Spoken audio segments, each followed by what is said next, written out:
What's going on, guys? Your boy Maze. We're back with another video, and in today's video guys, me going over the Megellda banner on JP and letting you guys know if you should be summoning on the banner for when she comes to global this coming Monday/Tuesday. So let's talk about it in this video.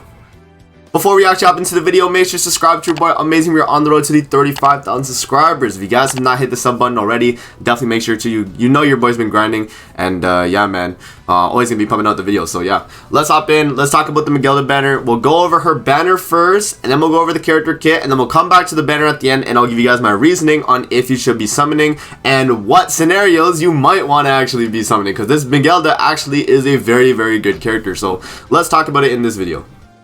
Alright guys, so for the banner itself, if you guys don't know, this is a step up format for the banner. So the way it works is that you have the step 1, which is going to be a full 30 gems. Step 2 is going to be 1 gem.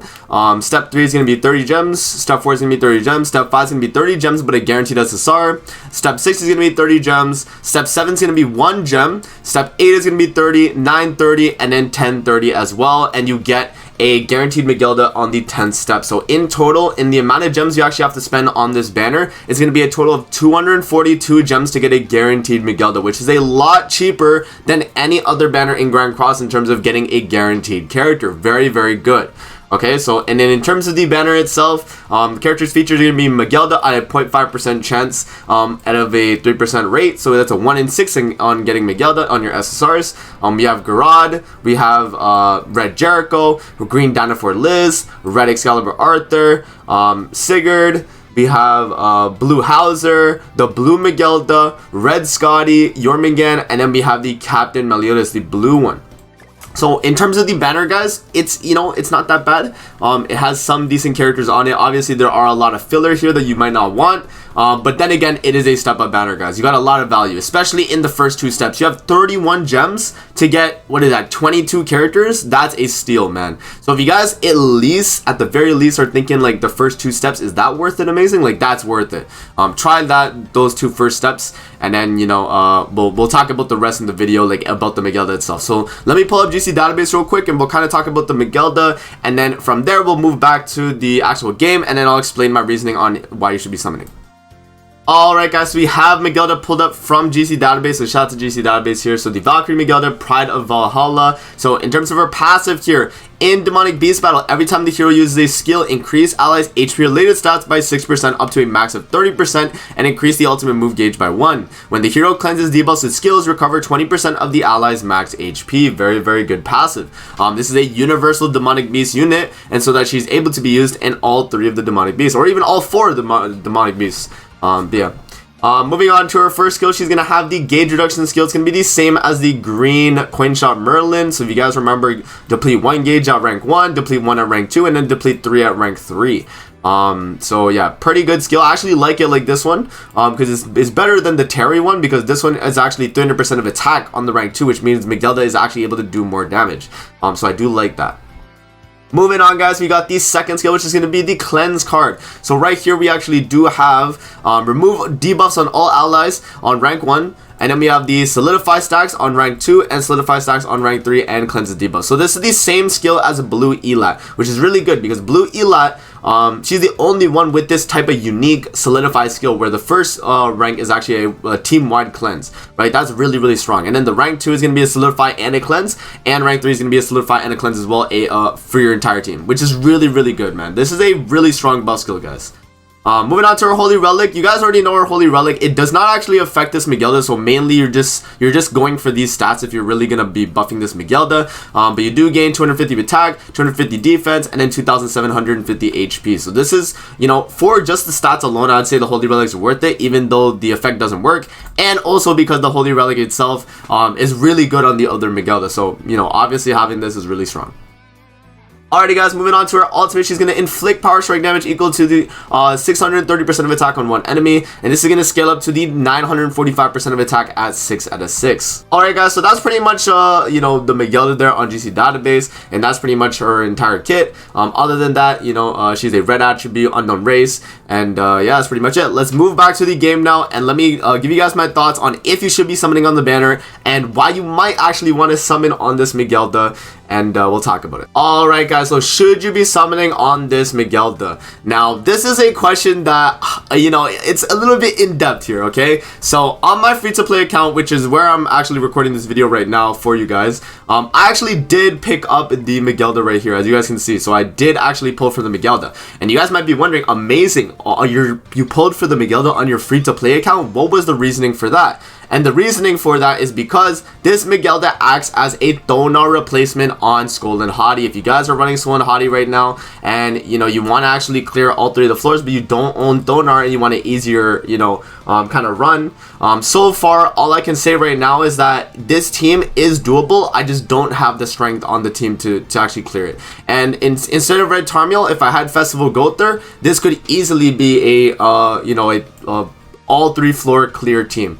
Right, like it easily could be, because Megellda and Festival Gother combined pretty much act as Thonar's Holy Relic and her passive. Right, you get both the HP, you get the attack-related stats from Gother, and it pretty much makes it out to be that you're running Thonar, and then Freyr melee, and you can beat the rest of the Skull and Hottie. So, in my opinion, if you guys do not have Thonar on your account, and you are already able to clear floor 1, and maybe are very close to clearing floor 2, I can clear floor 2 with this team, and I can clear floor 1 obviously, and the only thing I really lack is floor 3 at the moment, but that's just because my free-to-play account is just not strong enough, right? My box EC and everything, I don't have like perfect gear and all that. I'm 5 million box EC and I just don't own Thonar, so I'm struggling, right? So in that circumstance, if you are missing Thonar and you feel like this could be a good replacement for her on the team, she is not a bad pickup, and she will help you at least, at the very least, beat floor 2.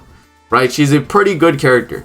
If you already have Thonar and you're still struggling on Skull and Hottie, when you actually get Megellda, she makes your run super, super smooth. So there's another reason you might want to actually pick up Megellda, right? Another reason as well is going to be that her banner itself is a step-up banner. Very, very cheap in terms of actually picking her up. 242 gems only, and you're guaranteed the Megellda. So that's another sign of why you actually might want to pick up this Megellda. But now let's actually go on the flip side on why you might not want to pick up this Megellda, right? So why would you skip this banner? The reason why you would skip this banner is because if you already do not struggle with Skull and Hottie, Deer, and the Bird, there's no reason to pick up this Megellda because she is not really helping on those 3 content. On Nidhogg, she actually is able to clear floor 3, so shout out to Marilli. He actually did show me a team where you pretty much run Megellda with like a full goddess team. It somehow worked. But yeah, I still wouldn't recommend Megellda for Nidhogg, and she's not on the best team for Nidhogg at the moment, at least from what I've heard. So even there, she's not even the best at what she's doing, right?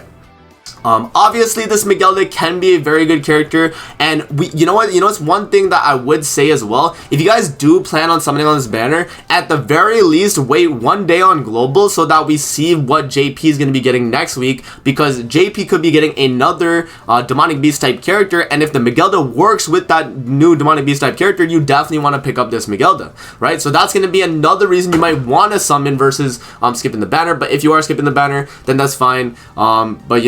When I do my Should You Summon for the next banner, and it's going to be like the Nidhogg unit or whatever the case, I will again mention the Megellda, just so you guys know, like, if, she's going to be worth summoning after the fact, knowing what that new character does. And obviously having people test out that character and all that. But yeah, I would say right now that at the very least, guys, if you're skipping the banner, don't skip the banner, do the first 2 steps, and then skip the banner. And then when it comes to this coming Wednesday on JP, we're going to be getting a live stream. We're going to get information on the new character. When we know what the new character does, if you are still on the fence on summoning for Megellda, we'll see what that new character does. Make sure you get that new character probably over Megellda if that new character is a Nidhogg unit. And then after you've summoned on that new character, if you still have to pick up Megellda and she works well with that character, then you definitely want to pick up Megellda. But we don't know that for sure. She could just be, like, the new character could just be a PvP character, and Megellda would be, relegated to just the rest of the demonic beast and not like a Nidhogg unit. So right now, safe bet, if you are a free-to-play player and you struggle on Skull and Hottie, and even if you have Thonar and you still struggle on Skull and Hottie, she's not a bad pickup. She really does help your Skull and Hottie runs, makes them a lot more consistent, and I would recommend her in that scenario. In any other case, if you can already clear Skull and Hottie, Bird, Deer, and you're trying Nidhogg right now, I would say right now that she is a skip. You don't necessarily need her at the moment, but there are teams, bear in mind, there are teams that have cleared Nidhogg Floor 3 that have used this Megellda, and she is okay.